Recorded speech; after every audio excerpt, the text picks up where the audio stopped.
ఉన్నటువంటి 10,601 ఓట్లలో మరి ఎన్ని పోలైనయో సాయంత్రానికి తెలుస్తుంది కానీ మోర్ దాన్ 50% పక్క గ్రామాల నుంచి అంటే ఆ సెగ్మెంట్లో లేనటువంటి ఓటర్లు వచ్చి తమ ఓటు హక్కును వినియోగించుకున్నారు. అంటే పులివెందుల సెగ్మెంట్లో ఉన్నటువంటి వారు ఓటు హక్కును వినియోగించుకోలేకపోయారు. ఇది జరుగుతున్నటువంటి విధానం. దీనికి ప్రధానమైన కారణం ఏంటంటే పోలీసు యంత్రాంగం. పోలీసు యంత్రాంగం ఏం చేస్తున్నారంటే వైసీపీకి సంబంధించినటువంటి నాయకులు ఎవరిని కూడా బూతుల దగ్గరికి వెళ్ళకోకుండా చేసేటటువంటి కార్యక్రమం, ఇంక్లూడింగ్ జడ్పీటీసీగా పోటీ చేస్తున్నటువంటి పులివెందుల అభ్యర్థిని కూడా తిరిగే ప్రశ్న లేదు. ఒక విచిత్రమైన విషయం ఏంటంటే పొద్దున మా పార్లమెంటు సభ్యులు అవినాష్ గారిని అరెస్ట్ చేశారు. పొద్దున అరెస్ట్ చేసి ఎక్కడ తీసుకెళ్తున్నారో తెలియదు, కారు ఎక్కించుకు తీసుకెళ్లారు. తిప్పే కార్యక్రమం అంతా చేశారు. తిప్పిన తర్వాత అక్కడ ఎర్రగొండలలో అక్కడ మా సుధీర్ రెడ్డి గారు మాజీ ఎమ్మెల్యే గారి కంట పడింది. ఏందండి అన్యాయం, ఎక్కడికి తీసుకువెళ్తారు కారులో మీరు, ఆయనకి సర్వైకల్ స్పాండిలోసిస్ ఉంది, దానికోసం మీరు కారులో తిప్పుతా ఉంటే ఆరోగ్యం దెబ్బతిండిద్దని అడ్డగిస్తే అక్కడి నుంచి ఆయన ఇంటికి తీసుకెళ్లారు. ఆయన ఇంటికాడ కూర్చోబెట్టారు. మళ్ళీ తర్వాత వదిలేశారు. మళ్ళా వచ్చేసి పులివెందులో తన ఆఫీసులో కూర్చున్నాడు, వైఎస్ఆర్ కాంగ్రెస్ పార్టీ ఆఫీసులో. ఇందులో మన గురువు గారు వెళ్ళాడు. గురువు గారు తెలుసుగా, పత్యాపారం చేసే గురువు గారు, డిఐజీ గారు వీళ్ళు అక్కడ కూర్చున్నాడు. ఇక్కడేమో ఘోరంగా పక్క నియోజకవర్గాల నుంచి ఓటర్లు కాని వారు వచ్చి ఓట్లు వేస్తుంటే వారి గురించి పట్టించుకోకుండా అవినాష్ రెడ్డి గారి దగ్గరికి వెళ్ళి కూర్చున్నాడు. సాయం దాకా కూర్చుంటా అంటే అక్కడ ఎందుకో మరి దేనికోసం కూర్చుంటాడో నాకు అర్థం కాల. 2 సెగ్మెంట్స్లోనూ ఆయన పరిధిలో ఉన్నటువంటి 2 సెగ్మెంట్స్లోనూ విచ్చలవిడిగా దొంగ ఓట్లు వేస్తున్నారు. పోలీసులందరికీ చెప్పేసినట్టున్నాడు కవాయి నుంచి కింద దాకా. ఇవాళ వరకు మీరు కాకి దుస్తులు వేసుకున్నామని మర్చిపోండి, ఇవాళ తెలుగుదేశం దుస్తులు వేసుకున్నట్టుగా గుర్తుపెట్టుకోండి. అందువల్ల ఎవరైతే వైసీపీ ఓటర్ అనుకుంటాడో వాడు రాని మాకండి, ఎవడైతే తెలుగుదేశానికి ఓటేస్తాడనుకుంటాడో వాడిని తీసుకెళ్లి మర్యాద చేసి ఓటేసేయండి, వాడు ఓటర్ కాకపోయినా సరే అనేటువంటి పద్ధతుల్లో డిఐజీ ప్రవీణ్ కోయా ప్రవీణ్ గారు తెలుగుదేశం పార్టీ ఏజెంటుగా, తెలుగుదేశం పార్టీ కార్యకర్తగా ఎన్నిక జరిపే కార్యక్రమం చేస్తున్నారంటే ఇంతకన్నా సిగ్గుచేటు ఈ ప్రజాస్వామ్యంలో ఏమైనా ఉందా అని అడుగుతా ఉన్నా. ఒక పోలీస్ అధికారి, ఐపీఎస్ అధికారి తెలుగుదేశం పార్టీని గెలిపించడం కోసం సర్వశక్తులు వడ్డి అన్యాయాలు అక్రమాలకి పాల్పడి ఇవాళ ఇంత దారుణంగా చేస్తుంటే సమాజం చూస్తూ ఊరుకుంటుందా అని అడుగుతా ఉన్నా. ఈ కోయా ప్రవీణ్ ఐపీఎస్ని ప్రజలు మర్చిపోరు. ప్రజలే కాదు, ప్రజాస్వామ్యవాదులు ఎవ్వరూ మర్చిపోరు. వాళ్ళకేం డైరీలు ఉండవు, బుర్రలోనే ఉంటారు. చంద్రబాబు నాయుడు గారు ఏం చెప్తే అదే పోలీసులు ఏం చేయాలండి? ఎవరైనా దొంగ ఓట్లు వేస్తుంటే వారిని అటకాయించే కార్యక్రమం చేయాలి. దొంగ ఓట్లనే ప్రోత్సహిస్తున్నారే. పక్క గ్రామాల నుంచి, పక్క నియోజకవర్గాల నుంచి వచ్చిన వారిని రాచ మర్యాదలు చేసి తీసుకువెళ్లి ఓట్లు వేయించేటటువంటి పరిస్థితి తెచ్చుకున్నారే. ఎంత దారుణం అండి ఇది.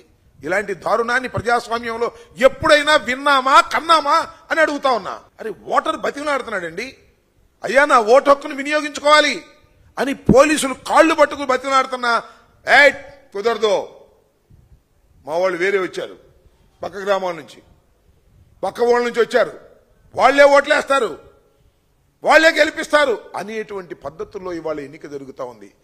ఇవాళ ఏంటండి, కాంగ్రెస్ వైఎస్ఆర్సీపీ కాంగ్రెస్ ఆఫీసులో పులివెందుల్లో అవినాష్ రెడ్డి గారు పార్లమెంటు సభ్యుడు కూర్చుంటే అన్ని తిప్పిన తర్వాత, మీరు వదిలేసిన తర్వాత వచ్చి ఆఫీసులో కూర్చుంటే కోయా ప్రవీణ్ గారు వెళ్ళిపోతాడండి. పెద్ద బందోబస్తు తీసుకెళ్ళిపోతాడు, ఒక మిలిటరీ బందోబస్తు తీసుకెళ్ళినట్టుగా వెళ్ళిపోయి నేను నీ దగ్గరే కూర్చుంటానంటాడు. అక్కడ ఉన్నటువంటి వారిని చెదరగొట్టే కార్యక్రమం. ఒక డిఎస్పీ అంటున్నాడు, నా కొడక కాల్చి పారేస్తా, ఇక్కడ ఉంది కాకి దుస్తులు. కాల్చి పారేయడానికి కాకి దుస్తులు ఇచ్చారా నీకు? ఎవరి డిఎస్పీ గారు, ఆయన పేరేదో గుర్తులేదు, నేను చూసేప్పుడే వీడియోలో. కాల్చి పారేస్తా నా కొడకల్లారా. తిరిగి వాడంటే నీకేంటి అహంకారం? దుస్తులుందని అహంకారమా? లేదా చంద్రబాబు నాయుడు గారు నీకు చెప్పాడని అహంకారమా? లేకపోతే నీ డిఐజీ ప్రవీణ్ గారు చెప్పారని అహంకారమా? కాల్చి పారేస్తానంటాడు. ఏంటి నాకు అర్థం కాలేదు. ఎప్పుడు కాల్చాలి, ఎప్పుడు ఫైర్ చేయాలి? ప్రాణాపాయ పరిస్థితుల్లో ఫైర్ చేయాలి. అరే ఆల్ ఆఫీస్ దగ్గరికి వెళ్ళి అవినాష్ రెడ్డిని లోపల కూర్చోబెట్టి అక్కడ కూర్చుని బయట ఉన్నటువంటి జనాన్ని కాల్చి పారేస్తా అనేటువంటి బెదిరింపులు బెదిరించి ఏదో ఒక విధంగా ఈ చిన్న ఎన్నికలో 10,601 ఓట్లు కలిగినటువంటి ఎన్నికల్లో వైఎస్ఆర్ కాంగ్రెస్ పార్టీని ఓడించి తెలుగుదేశం పార్టీని గెలిపించి మీ కాకి దుస్తులకు న్యాయం చేయాలని మీరు అనుకుంటున్నారా? ఎందుకే కాకి దుస్తులు వదిలేయండి బాబు, పచ్చ చొక్కాలు ఎదురు తిరగండి. ఆ ప్రవీణ్ బ్యాచ్ అంతా కూడా పచ్చ చొక్కాలు వేసుకుని అప్పుడు తిరిగితే బెటర్గా ఉంటుంది. ఇంత దుర్మార్గమైనటువంటి రాజకీయాలు నేను చెప్తున్నా, ఇంతవరకు నేను ఎప్పుడు చూడలా. నాకు 68 సంవత్సరాలు, 1989లో రాజకీయాల్లోకి వచ్చా. అనేక మంది పోలీస్ ఆఫీసర్లను చూశా. ఎక్కడ కూడా ఇంత దారుణమైనటువంటి ఎన్నిక నేను ఇప్పుడు చూడలేదని మనవి చేస్తున్నా. నారా చంద్రబాబు నాయుడు గారు కూడా చెబుతున్నా, నీ దుంపదేగా 2 జడ్పీటీసీల కోసం ఎందుకై ఇంత కక్కుర్తి పడ్డావు? మొత్తం చరిత్ర అంతా నాశనం చేశావే. ఒక 100 సంవత్సరాల వెనక్కి ప్రజాస్వామ్యాన్ని తీసుకువెళ్ళిపోయావే. నువ్వు సృష్టించినటువంటి ఈ సాంప్రదాయం చంద్రబాబు గారు నిన్ను వెంటాడదా? లేకపోతే మీ అబ్బాయిని వెంటాడదా? పోలీసుని ఈ రకంగా ఉపయోగించి బెదిరించి దొంగ ఓట్లు స్పష్టంగా వేసుకొని ఒక 10,601 ఓట్లు ఉన్నటువంటి పులివెందుల్లోనో లేకపోతే ఒంటిమిట్టలోనో గెలవాలనే నీ ప్రయత్నం ఏం ఉపయోగపడుతుంది చరిత్రలోనే అడుగుతా ఉన్నా.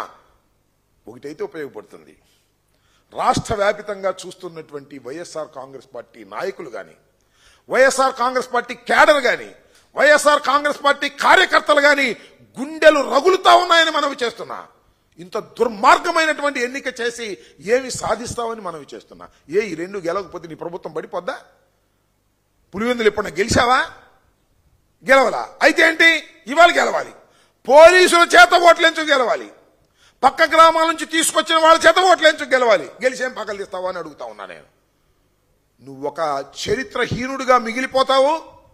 మా హృదయాలలో, వైఎస్ఆర్ కాంగ్రెస్ పార్టీ కార్యకర్తల్లో, వైఎస్ఆర్ కాంగ్రెస్ పార్టీ నాయకుల్లో మంట పెట్టావు, రగులుతా ఉంది మా హృదయాలని మనవి చేస్తున్నా. అంతేకాదు సామాన్యుల్లో కూడా, నీకు ఓటేసిన వాళ్ళకు కూడా, న్యాయంగా ధర్మంగా ఆలోచించే వాళ్ళకు కూడా ఎందుకు ఇంత కక్కుర్తి పడ్డాడు చంద్రబాబు నాయుడు? ఇంత దుర్మార్గానికి ఎందుకు పాల్పడుతున్నాడు? ఈ చిన్న విషయానికి ఇంత దారుణంగా పోలీసు యంత్రాంగాన్ని, ఎన్నికల కమిషన్ని భ్రష్టు పట్టించే విధంగా ఎందుకు చేస్తున్నాడు అనేటువంటి భావన కలగదా? వారు అరేరా అన్నారా? గెలిచి ఏం పగలదీస్తావు? ఒకవేళ గెలిస్తే ఇంత దారుణమైనటువంటి వ్యవహారానికి ఇవాళ చంద్రబాబు నాయుడు గారు దిగజారిపోవటం, దానికి తగ్గట్టుగా కోయ ప్రవీణ్ గారిని బహుశా అందుకే వేసినట్టున్నాడు. అక్కడ రాయలసీమ డిఐజీగా ఆయన పెట్టిందే అందుకు. ఏదో ఒక విధంగా జరిగిన ఎన్నికల్లో వాళ్ళే ఎన్నికలు చేయాలి, పోలీసులే ఎన్నికలు చేస్తున్నారు. చిత్రమైన విషయం, పోలీసులే ఎన్నికలు చేసే కార్యక్రమానికి వాళ్ళ ఒక దుష్ట సాంప్రదాయానికి నువ్వు శ్రీకారం చుట్టావు. దీనికి బాధ్యత వహించవలసింది నారా చంద్రబాబు నాయుడు గారు, మూల్యం చెల్లించవలసింది కూడా మీరు, మీ అబ్బాయి అనే విషయాన్ని దయచేసి మర్చిపోవద్దని. ఇవాళ కోయా ప్రవీణ్ ఎందుకు వెళ్తున్నాడో నాకు అర్థం కాల. చంద్రబాబు మన అవినాష్ గారి ఇంటికి ఒకసారి పంపించారు, అవినాష్ గారిని వెంటబడతా ఉన్నారు, నాకు అర్థం కాల. అంటే దాని ఉద్దేశం ఏంటి? సాయంత్రం 5 గంటల దాకా వాళ్ళు విచ్చలవిడిగా వాళ్ళు ఇష్టం వచ్చినట్టుగా ఓట్లు వేసుకోవడానికి అవినాష్ గారు ఇంటికాడుండి అడ్డం పడతాడేమోననేటువంటి ఉద్దేశమా, లేక ఇంటికాడుండి మీడియాతో మాట్లాడతాడని ఉద్దేశమా? ఎందుకోసం మీరు 5 గంటల దాకా ఆయన నిర్బంధించేటటువంటి కార్యక్రమం చేస్తున్నారు? 2 సార్లు వదిలేసిన తర్వాత అని ఈ సందర్భంగా నేను మనవి చేస్తున్నా.